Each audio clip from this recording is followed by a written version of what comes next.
ఏకంగా కిషన్ రెడ్డి పేరును కల్వకుంట్ల కిషన్ రావు అని మార్చిండ్రు కదా. కల్వకుంట్ల కిషన్ రావు కేసీఆర్కు దత్తపుత్రుడిగా మారిన కిషన్ రెడ్డి. మంచిగా ఉన్నది ఆ పేరు కంటే వాళ్ళ ఇంటి పేరు ఏందో తెలియదు. కిషన్ రెడ్డి గారి ఇంటి పేరు చాలామందికి కల్వకుంట్ల కిషన్ రావు అని మంచి పేరే పెట్టిండుగా. మళ్ళీ ఈయనకు దత్తపుత్రుడిని చేసిండు. చంద్రబాబు దత్తపుత్రుడు పవన్ కళ్యాణ్ అని జగన్ గారు ఎప్పటికప్పుడు విమర్శిస్తాంటారు. ఇక్కడ కిషన్ రెడ్డి గారు కేసీఆర్ గారి దత్తపుత్రుడట. కేసీఆర్ కేటీఆర్ హరీష్ను కాపాడుతుంది అయినే.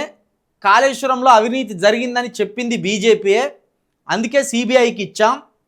కేసీఆర్ కేటీఆర్ల అరెస్ట్ ఎప్పుడు? మేము వచ్చాక 70,000 ఉద్యోగాలు ఇచ్చాం, కావాలంటే తలలు లెక్క పెట్టుకోండి, ఒకటి తక్కువైనా తల తీసేసుకుంటా. ఇదే ఇంపార్టెంట్ న్యూస్. 70,000 ఉద్యోగాలు ఇచ్చిందట. 70,000 తలలను కేటీఆర్ కేసీఆర్ హరీష్ రావు వచ్చి లెక్క పెట్టుకో, ఒక్క ఉద్యోగం తక్కువైనా నా తలను అరుక్కుంటా అని ముఖ్యమంత్రి గారు అన్నారు. ముఖ్యమంత్రి గారు మేకతల 1,000 రూపాయలు అట కిలా. మరి ఇక మీ తలను 70,000 ఉద్యోగాలకు తాకట్టు పెడుతున్నారు. నీ తల దేనికి అక్కడికి వస్తుంది? మేకతల అన్న 1,000 రూపాయలు కిలోకు, మీ తల దేనికి అక్కడికి వస్తుంది చెప్పు నాకు నరుక్కుంటే.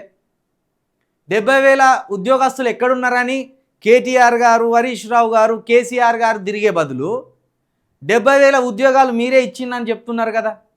ఈ 70,000 మందిని పిలవరాదు ఏదన్నా ఒక గ్రౌండ్కు పిలిచి రోజంతా లైవ్ పెట్టరాదు. ఇక వచ్చేసరికి నువ్వు వద్దన్న నీకే ఓట్లు ఎత్తారు ప్రజలు. 70,000 ఉద్యోగాలు ఈ 2 సంవత్సరాలలో ఇచ్చిన పిల్లలకు ఎంత అద్భుతమైన పాలన జరుగుతున్నది అని నువ్వు వద్దన్న ఓట్లు ఎత్తారు. నువ్వు తల నరుక్కుంటే వచ్చేది మాకేమున్నది? ఆ పాపం మాకెందుకు? పాపం మీకు ఓ కూతురు ఉన్నది, ఓ భార్య గారు ఉన్నారు. నీకై నువ్వు తల నరుకునేటట్టు మేమెందుకు చేయాలి? మాకు కావాల్సింది ఉద్యోగాలు, జాబ్ క్యాలెండరు, అభివృద్ధి, సంక్షేమ పథకాలు మీరు ఇస్తాననే. అవి నెరవేర్చమంటే నా తల నరుక్కుంటా, కేసీఆర్ నచ్చి లెక్క పెట్టుకోమను, కేటీఆర్ నచ్చి లెక్క పెట్టుకోమను అంటే వాళ్ళు వచ్చి లెక్క పెట్టరు. వాళ్ళ పనులలో వాళ్ళు ఉంటారు, వీళ్ళ పనులలో వీళ్ళు ఉంటారు, గాలి మాటలు మాట్లాడుతున్నారు. నిజంగా నీకు నిజాయితీ ఉంటే ముఖ్యమంత్రి గారు 70,000 ఉద్యోగాలు ఇచ్చినామని మీరు అంత ఆత్మవిశ్వాసంతో చెప్తున్నారు కదా, ఆ 70,000 మంది ఎవరో చెప్పు.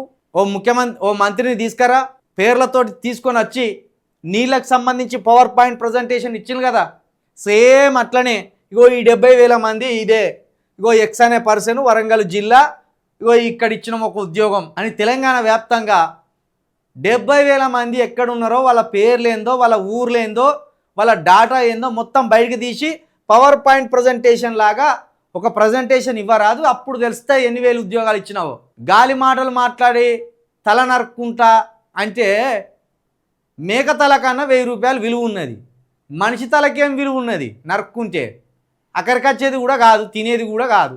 పనికి మాలిన మాటలు మాట్లాడుకుంటా నమ్ముతారేమో ప్రజలు, నమ్ముతారేమో నిరుద్యోగులు అనుకుంటే ఎట్లా? 70,000 ఉద్యోగాలు మీరు ఇస్తే ఆ అశోక్ నగరు, దిల్సుఖ్ నగర్లో నిరుద్యోగులు ధర్నాలు చేయవలసిన అవసరం ఏంది? పోలీసులతోటి లాఠీ దెబ్బలు తినవలసిన అవసరం ఏంది?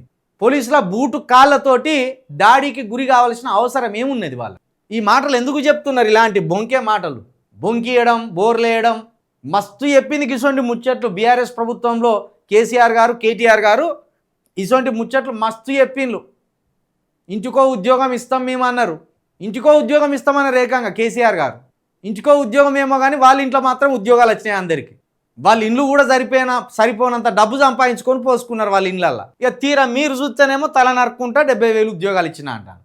ఈ సినిమా డైలాగులు మస్తు తిన్నాం కేసీఆర్ దగ్గర కేటీఆర్ దగ్గర, కానీ ఆ 70,000 ఉద్యోగులు ఎక్కడున్నారు? ఆ 70,000 నోటిఫికేషన్లు ఎప్పుడు ఇచ్చినావు? ఏ డిపార్ట్మెంట్లో నోటిఫికేషన్లు వేసినావు? ఏ డిపార్ట్మెంట్లో ఎంతమందికి ఉద్యోగాలు వచ్చినాయి? ఆ 70,000 మంది ఎక్కడున్నారు? లెక్క చెప్పు జరా, సరిపోతుంది. అది చెప్పకుండా తలలు నరుక్కుంటా ఏంటిది? తలలు నరుక్కుందానికి కోడి తలకాయ మేక తలకాయ అది?